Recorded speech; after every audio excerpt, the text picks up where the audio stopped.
তুমি কি জানো, এই পৃথিবীতেই এক সময় বানানো হয়েছিল এক জান্নাত, যার সৌন্দর্য দেখে বিশ্বের সকল মানুষ হতবাক হয়ে বলতো, আল্লাহর জান্নাত কি এটাই? কিন্তু মানুষ এটা জানতো না, সেই জান্নাতটিই ছিল অভিশপ্ত। হাজার হাজার বছর আগে আরবের বিস্তীর্ণ মরুভূমিতে শাসন করত এক ভয়ঙ্কর ক্ষমতাধর বাদশাহ, যার নাম ছিল সাদ্দাদ ইবনে আদ। সাদ্দাদ ইবনে আদের ছিল অঝল সম্পদ, অজস্র সৈন্য ও সীমাহীন ক্ষমতা, আর এই ক্ষমতাই একদিন তাকে আল্লাহর বিরুদ্ধে দাঁড় করিয়ে দেয়। এমনকি একদিন সাদ্দাদ ইবনে আদ বলেছিল, যদি পৃথিবীর বুকে জান্নাত বলে কিছু থাকে, তবে আমি তা এই দুনিয়াতেই বানিয়ে দেখাবো।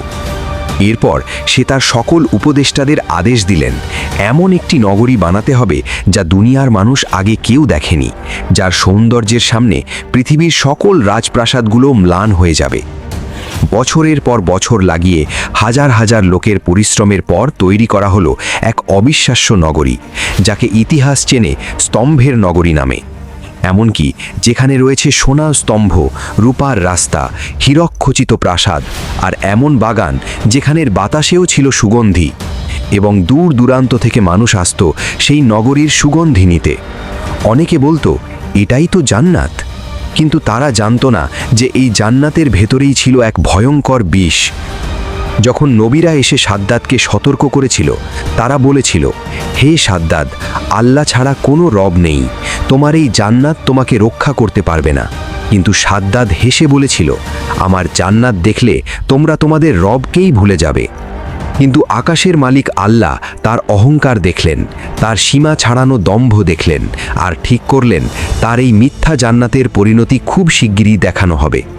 যেদিন সাদ্দাদ তার সৈন্যবাহিনী নিয়ে ইরাম নগরীতে প্রবেশ করতে যাচ্ছিল, যেখানে মাত্র একদিনের পথ বাকি ছিল, ঠিক তখনই আকাশের রং বদলে গেল। হঠাৎ এক বিকট শব্দ, যে শব্দে ছিল আল্লাহর পাঠানো ধ্বংসের আওয়াজ। এক মুহূর্তেই সাদ্দাদ ও তার সৈন্য, তার অহংকার নিঃশেষ হয়ে গেল। ইরাম নগরীও মাটির নিচে চাপা পড়ে গেল। এরপর থেকেই মরুভূমির বালুর নিচে হারিয়ে গেল সেই মিথ্যাবাদী আদের জান্নাত, যা শত শত বছর ধরে মানুষ শুধু তার গল্পই শুনে এসেছে।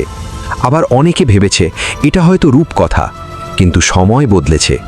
আধুনিক যুগে নাসার স্যাটেলাইট ক্যামেরা যখন মরুভূমির বুক চিরে স্ক্যান করছিল, তখন তারা দেখতে পেল বালুর নিচে অদ্ভুত এক নগরীর কাঠামো, যেখানে রয়েছে সোজা রাস্তা, স্তম্ভের ছায়া, প্রাচীরের চিহ্ন, যা শুধু কোনো প্রাকৃতিক গঠন নয়।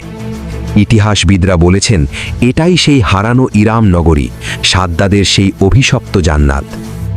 আজ সেই নগরী নীরব, কোনো সোনা নেই, কোনো ঝর্ণা নেই, আছে শুধু ধ্বংস আর শিক্ষা। যে মানুষ আল্লাহকে ভুলে যায়, নিজের ক্ষমতাকে রব বানায়, তার জান্নাতও একদিন মরুভূমির নিচে চাপা পড়ে যায়। এই গল্প শুধু অতীত নয়, এটা এক সতর্ক বার্তা, যা দেখে মানুষ বুঝে নেয় আসল জান্নাত দুনিয়াতে নয়, তার আনুগত্যের মধ্যেই।